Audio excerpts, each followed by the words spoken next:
Today, let's talk about the female nature and the lonely modern women that are living in today's world all around us. It's important to understand how females think in order to help men understand them better, and therefore be capable of making decisions that will allow them to lead happier and prosperous lives that don't involve getting cheated, manipulated, and used by women. Let's start with how women have changed since the last couple of centuries. In the late 19th century, women started college and were actively involved in courses such as home economics. Home economics, at least at that time, used to be a separate course and degree.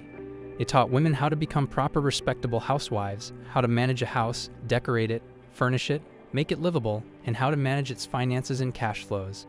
It was a course that readied women for a busy life as a married woman who ran the house, and sort of be the manager who maintained it. In those days, wealthy parents would send their daughters to study home economics in order to groom them and become well-mannered homemakers and live happy lives with their husbands and children. Why did they do this, though? Did they just want women to be out of their own way so they could live their lives unhindered? Or was it because men and women lived happier lives being away from each other? We have to look at how society functioned in those times. This wasn't a time where everything was accessible like it is now. First, they had no internet, so they were not as information aware as we are. Second, the men had really rough jobs such as placing railroads, constructing roads and buildings in far-off areas. Infrastructure that was built by hand and physical hard work. They also had to travel long distances and frequently be involved in work that was physically demanding. Now these were things that women couldn't do because of simple biological reasons. Women aren't cut out for such roles, and so the social fabric was that the men went out to earn a living, while the women managed the house and the children. It was simple. Men just did not have the luxury to stay home during those times, and women couldn't do the same jobs men did. They were both content until feminist movements began and changed the perception that women can do everything that men can.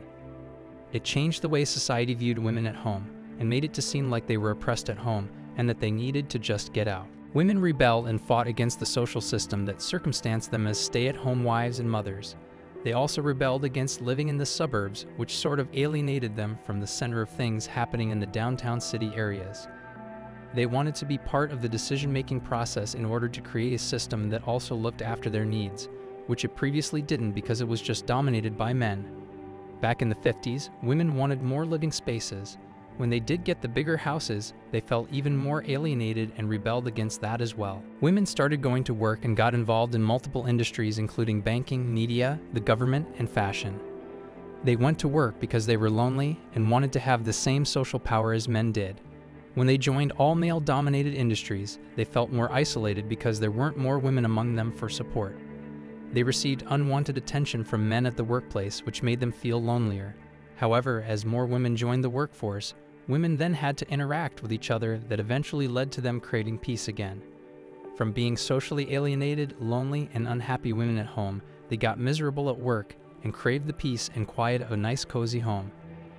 There's been a lot of research that has been conducted to tell us that over the last 5 decades, women are not less happy than they used to be. This is partly because they're surrounded by other women in highly competitive environments, but I think it's also because it doesn't allow them to thrive because of how nature created women to be nourishers of life and comfort instead of being passive-aggressive people competing with the world.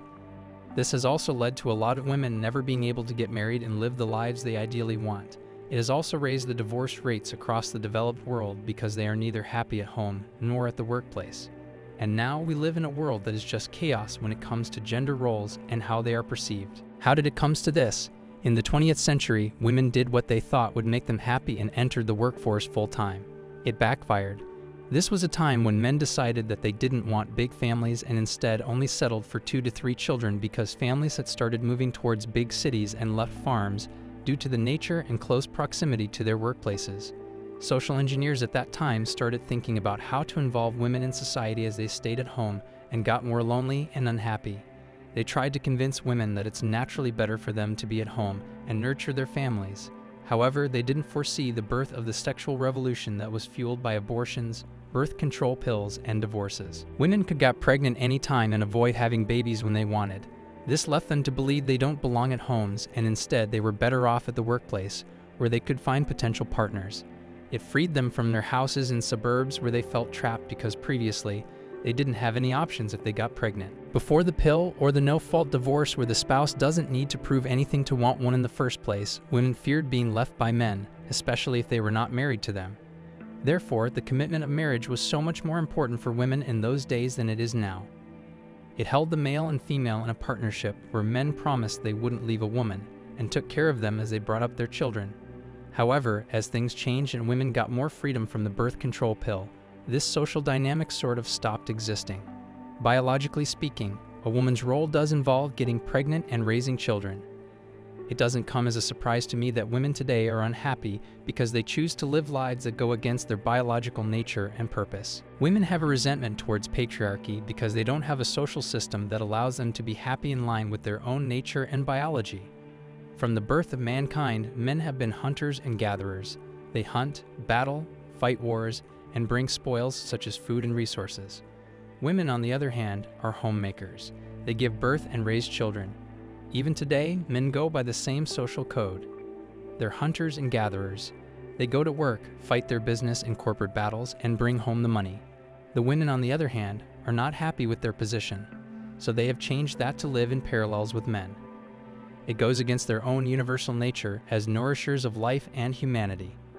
And I think this is why they're never going to be happy. The social fabric of our world has been poisoned by women with birth control pills and no-fault divorces. If women can build their own social systems and invite men to live in them according to their laws and thinking great, they can go ahead and try. But if that doesn't happen, why can't they be more content with the systems built today? Many have tried to convince them to be in alignment with their own natures, but they don't want any of that. They want exactly what men have. They want to be hunters and gatherers too. But they also know they can't do that as well as men can because men were built for that, physically and mentally. So it's a shame that we are now living in a highly confused society where modern might have the freedom over pregnancy and can divorce. They're still just not happy. They can have kids and not feel lonely with them, but society has changed that with its narrative that being a house is being oppressed. That women can do whatever they want because apparently that's how they'll live happy lives. I think women definitely need to find a balance between their nature and their ambitions. If they completely tilt to any one end of this spectrum, they'll find unhappiness, which we have seen in history. They need to find that balance that allows them the comfort of their homes, their children, and their husbands, and they need to also be socially involved in activities that are true to their hearts. This can be a career or business, anything that makes them strive for something without having to forego their married life and children.